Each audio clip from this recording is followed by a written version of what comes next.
thank you. Thank you for having me. Hello to everybody watching. Now you are another torchbearer. We just went from Joe Moe, who carries the legends to the memory of Ari Ackerman and Famous Monsters. You are carrying, in a way, it's a double story because your father, Bela Lugosi Jr., has legendarily kept the memory of his father alive and legal all of these decades. And now you're bearing that torch. So share with us a little of what's going on in your life.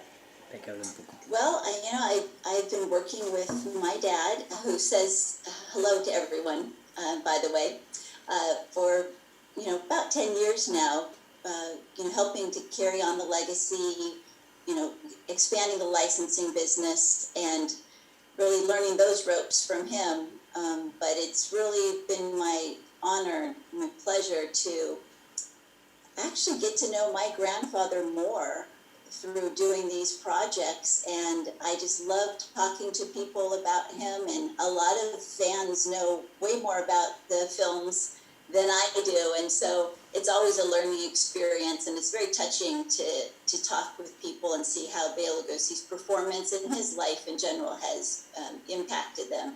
And just the fact that I'm constantly reminded, almost on a daily basis, that he is an icon. He's a pop culture icon, and like you said, 1931, that film changed the course of history.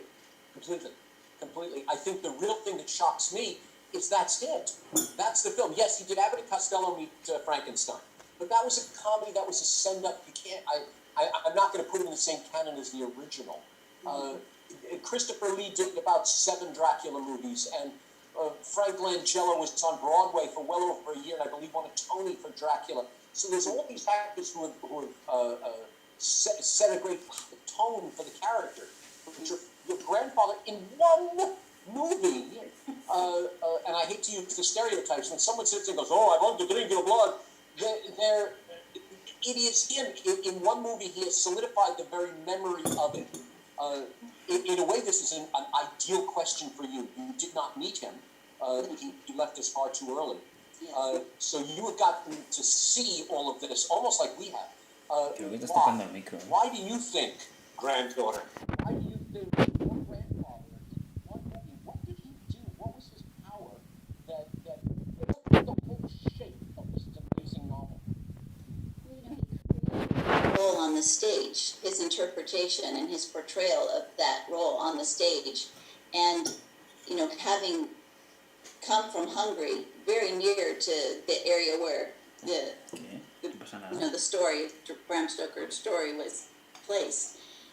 I think that his Hungarian accent, his knowledge of the culture of and the stories of vampires from his homeland, then to bring that to the role along with his style, his class, his professional stage craft.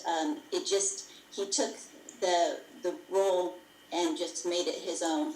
And it was so compelling and so magnetic that everybody since has, basically mimicked his portrayal. We spoke to Joel Eisenberg, who you know. He sends his regards, by the way. And we were talking about writing, and he had said, don't jump on trends, don't try to follow someone else, be your own person. So in a way, you're saying this already, his unique persona himself, his accent, his continental way, the whole works. Because when you read Dracula, it's a completely different character. It is a different kind of character. But what he has done to that has created this mystique that we all want to latch on to. Right. Well, it's interesting.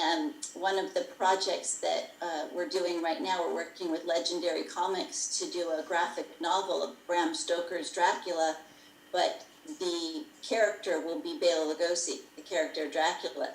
So it's kind of taking the original story and, putting Bela Lugosi into it as his, with his portrayal. And so I think fans are going to love it. It's beautiful what I've seen so far, and I really good, long time coming mashup. I can't wait for that. I'm a comic book geek, so yeah, I'm going to collect the whole set of Bram Stoker's Dracula, Bela Lugosi. Yeah.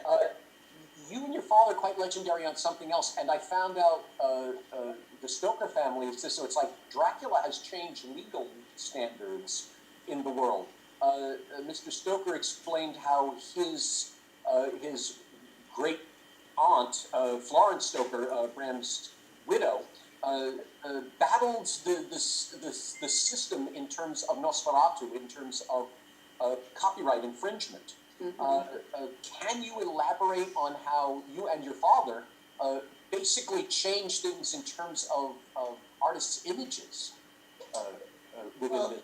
Yeah, well, I'm going to give all that credit to my dad, who brought the case against Universal when he was still in law school in the 60s. For at that time, they were using his name and likeness on merchandise. So, that was a long battle in the courts, but really what happened was it ended up with the California rights of publicity, which create a property right for deceased celebrities. And so the families can control the commercial use of their name and likeness. So that was a wonderful thing to happen for my grandfather, but for all celebrities and their families. But what really works is getting out there, licensing, officially licensed products, really great products.